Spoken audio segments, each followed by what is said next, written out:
लेकिन फिर भी मैं आपसे पूछ रहा हूँ कि कौमी हुकूमत के बारे में आपकी राय क्या है, और ये जो तजवीज़ दी गई है, ये अगर देखा जाए तो तहरीक इंसाफ के साथ जो मामला चल रहे हैं उसे किसी ऐसी स्टेज पे जाके आपके साथ हो सकते हैं, वरना दुश्वारी तो बहुत ज़्यादा है। आपकी क्या राय है? देखें, अली बुखारी साहब ने इस हवाले से दुरुस्त फरमाया कि आइन में कोई कौमी हुकूमत का तस्वर मौजूद नहीं है, ना ये कोई गुंजाइश है, और ये मैं समझता हूँ मुतालबा गैर आइनी है। इस वक्त जो अवाम ने मैंडेट दिया है 2024 की इलेक्शन में, वो तमाम जमातों को दिया। आप देखें, KPK में PTI की शक्ल में हुकूमत मौजूद है, पंजाब में PMLN है, बलूचिस्तान में PMLN पीपल्स पार्टी है, सिंध में पीपल्स पार्टी है, वफाक में अपोजिशन में PTI और बाकी मौलाना साहब बाकी जमातें मौजूद है। असल बात यह है कि कौमी ज़िम्मेवारी संभालने के लिए जिस तरह KPK की हुकूमत है या मैंडेट है, उनका जो सूबाई रोल है या जो चीफ़ एग्जीक्यूटिव का रोल है वो पूरा नहीं कर रहे हैं, या अपोजिशन के तौर पे जो अपोजिशन का रोल है वो अपना रोल आइनी रोल अदा नहीं कर रहे, तो मसाइल तब जन्म लेते हैं। तो उस पर बात हो सकती है। मैं समझता हूँ हुकूमत ने, वज़ीर-ए-आज़म शहबाज शरीफ साहब ने 12 ये कहा है कि हम बातचीत के लिए तैयार हैं, और तमाम मसाइल का, जिसने अली बुखारी साहब ने कहा, देखिए इलेक्शन रिफॉर्म हो या जो भी मामला है ये पार्लियामेंट के अंदर हल होने हैं। आप जब पार्लियामेंट में स्पेस छोड़ देते हैं, आप आप MNA हैं, आप गाड़ियां भी इस्तेमाल स्टैंडिंग कमेटी के चेयरमैन इस्तेमाल कर रहे हैं, जो उनका रोल आइनी है वो अदा नहीं कर रहे हैं। जहाँ पे अवाम की बेहतरी के लिए आप पॉलिसीज़ पे तनकीद भी कर सकते हैं, उसमें बेहतरी भी ला सकते हैं, वो आपका आइनी रोल है, वो आप अदा नहीं करें। अपोजिशन लीडर अगर सड़कों पे बैठा रहेगा, असेंबली के अंदर जो उनका रोल है वो अदा नहीं करेगा, तो जाहिर है फिर मामला ऐसे होते हैं। तो बेहतर ये होना चाहिए। हाँ जी, फवाद चौधरी साहब मेरे दोस्त हैं, बड़े अच्छे सियासी रहनुमा हैं, मैं उसको हमेशा लाइक करता हूँ। उसको डायलाग PTI के अंदर में ज़रूर, जिस तरह PTI टोलियों की शक्ल में मुख्तलिफ ग्रुप्स में बढ़ चुकी है, वो आपस में इत्तेफाक के लिए कोई डायलाग करें, कोई अपनी कौमी सोच पैदा करें। आप कह रहे हैं हमें तजावीज़ ना दें, अपनी पार्टी के अंदर हम मांगी करें। जी, वो ज़रूरत है। देखो ना, अब चीफ मिनिस्टर साहब फोर्सेस अलग बना रहे हैं। बानी PTI ने मैंडेट जो अपोजिशन लीडर और सेनेट में अपोजिशन लीडर को दिया है, और बैरिस्टर गौहर साहब अलग बैठे हुए हैं, इनकी बहनें अलीमा साहबा, उनका अलग मौक़िफ़ है। तो ये सब कुछ इनके जो फवाद चौधरी या मौलवी महमूद साहब जो PTI का असल चेहरा है, उनको निकाल के बाहर रखा गया है, फिर वकला आ गए हैं, उन्होंने कब्जा कर लिया है।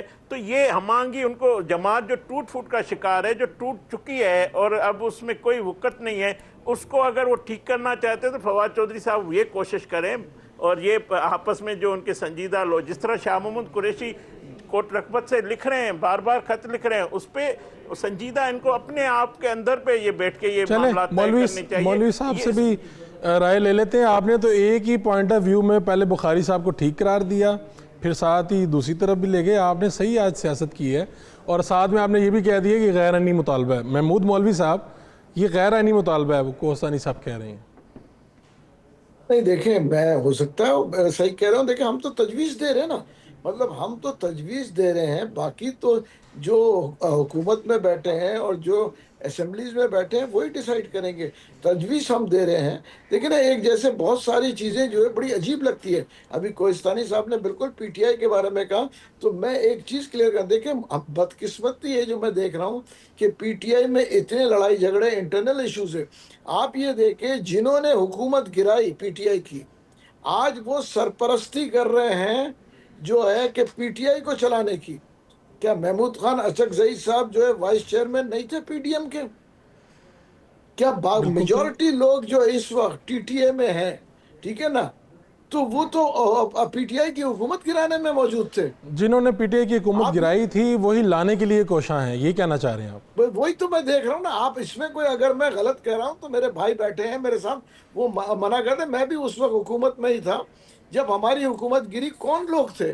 अगर ये इस वक्त TTA के मेजॉरिटी नहीं थे, मैं एक एक के नाम लूंगा, मेरे भाई को खुद को पता होगा। मैंने अचकजई साहब कह लिए, वो सीनियर वाइस चेयरमैन थे उस वक्त, ठीक है ना। बाकी जो थे सबके सब लोग थे। आप मुझे बताएं, क्या हमें नहीं पता? PTI के लोगों को नहीं पता कि किन्होंने हुकूमत गिराई, में मदद की हुकूमत गिरने में? आज हम उन्हीं के ऊपर कहते हैं। देखिए ना, अब आप मुझे बताएं ना, अचकजई साहब लग गए अपोजिशन लीडर, जबकि इतने सीनियर लोग जो कि PTI में बैठे हैं उनका कोई चांस नहीं। वहां पर सेनेट में लग गए अपोजिशन लीडर। आप उन आज वो बिल्कुल खामोशी आ गई है, वरना पहले बड़े जज्बात थे। आज बिल्कुल, तो हमें तो मौलवी साहब अफसोस ये तो होता है। इमरान खान साहब की स्वाबदीद है ना, जब आप भी पार्टी में थे, मिनिस्टर थे, ओहदों पर थे, तो इमरान खान साहब जिसको बना देते थे। अली बुखारी वहाँ पर क्या करें, या इनकी लीगल कमेटी या कोर कमेटी क्या करे, नहीं नहीं, इमरान खान ने बना दिया। देखिए एक बात था, अगर लोग तजवीज़ इमरान खान साहब को सही देंगे तो वो भी सोचेंगे ना। प्रॉब्लम ये है कि खौफ से निकलना पड़ेगा। उसकी मेन वजह ये, आज मुझे देखे ना, बहनें जो है जिस तरीके से आज शंदाना गुलजार के ऊपर बरस रही थी, अली अमीन गंडापुर को के ऊपर, आप मुझे बताएं कि पीटीआई के अली अमीन गंडापुर अगर वो मफाहमत की बात कर रहा था और चीज़ों को बेहतरी की तरफ लेके आ रहा था, तो इसमें कबात क्या है? मुजामत करके बदकिस्मती से इन्होंने देख लिया कि देखें, चौपहिया जाम भी कर लिया, मुजामत भी कर ली, हड़ताल भी कर लिया, लॉन्ग मार्च भी कर लिया, क्या खान साहब बाहर आ गए? देखिए ना, हमें ये ठीक, देखना है, हम जो बात कर रहे हैं कि बेहतरी की तरफ बात कर अब रहे आप हैं कह रहे हैं कि कि बात करके मुफाहमत देख करें। लें, मज़ामत तो कर ली है, हाँ बात भी करके देख लें। जी। चलें ठीक है। बुखारी साहब, फाइनल कमेंट आपका चाहिए। मौलवी साहब की आपने बात सुन ली, ये तो बड़ा दिलचस्प नुकता था जो हम थोड़ा सा फरामोश कर बैठे थे। आपके जो अपोजिशन लीडर हैं पाकिस्तान तहरीक इंसाफ के कौमी असम्बली में, उन्होंने आपकी हुकूमत घर भेजी थी, अभी ज़्यादा पुरानी बात नहीं है। देखिए यार, इस तरह नहीं है। थोड़ा सा इसको हम वाइडर नेट पे बात करते हैं। मैं ही वो शख्स था जिसको इमरान खान साहब ने अंदर से मैसेज दे के भेजा था कि महमूद खान अचकज़ई साहब को बनाया जाए नेशनल असम्बली का अपोजिशन लीडर, और राजा नासिर साहब को जो है वो बनाया जाए सेनेट के अंदर।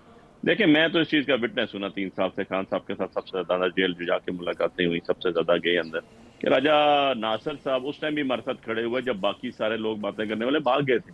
जब उन्होंने प्रेशर बर्दाश्त नहीं किया था, उन्होंने उस टाइम भी कहा कि मैं वॉलंटियर हाजिर हूँ। हम उनके स्लोगन के ऊपर, उनके निशान के ऊपर इलेक्शन भी लड़ने लगे थे, और वो पार्लियामेंट्री पार्टी भी थी कि उनका एक एमएनए भी बैठा हुआ था। फिर इवन अदरवाइज हमने चेंज किया स्टांस, और हमने दोबारा इलाहा करके हम सुन्नी इत्तेहाद कौंसिल की तरफ गए, और सरदादा अहमद रजा साहब आज हमारे कोलिशन पार्टनर थे जो जेल में है, ठीक है, जिन्होंने मारे कहीं, जो जेल में है। राजा नासिर साहब चलते रहे हमारे साथ, हम उनको कैसे फरामोश कर दें, और उन लोगों को ले आए जो हम छोड़ के चले जा चुके थे। और सेकंड चीज आ जाती है महमूद खान अचकज़ई साहब। देखिए, महमूद खान अचकज़ई साहब, हम जब हुकूमत में थे तो हमारे साथ वो अपोजिशन में थे, हमारे खिलाफ थे। उसके बाद वो पीडीएम में जरूर सीनियर वाइस चेयरमैन जो कुछ भी है बनकर आए थे। मौलाना फजल रहमान साहब पीडीएम के चेयरमैन बनकर आए थे, लेकिन आज वो हुकूमत के साथ नहीं है। आज वो हुकूमत के खिलाफ अपोजिशन बेंचों में बैठे हुए हैं, और हमारी बहुत सी मुलाकातें उनसे होती आ रही हैं। तो बात यह है कि सियासत में आपने ये देखना होता है कि आपकी पार्टी का एजेंडा क्या है, हमारा नस्बुलैन क्या है, हमारा स्लोगन क्या है, हमारा मैनिफेस्टो क्या है, और उसके साथ क्या क्या चीजें मैच कर रही हैं। जो चीजें उसके साथ मैच कर रही होती हैं, जो आपके साथ हम आंगी इख्तियार कर जाती हैं, कोई हरफे आखिर तो होता नहीं है ना। और वैसे भी politics is the game of possibilities. तो आज की पॉसिबिलिटीज में ये था कि महमूद खान अचकज़ई हमारे साथ खड़े हुए और हमारे लाने के लिए खड़े हुए, और इमरान खान साहब ने खुद उनका नाम तजवीज करके दिया। बहुत से नाम हमारे पास आए थे, मैं मौजूद था, चलें वहां डिस्कशन हुई, और इमरान खान साहब का अपना खालिस्तन अपना फैसला था ये कि जी महमूद खान साहब को राजा नासिर साहब को बनाया जाए। ठीक।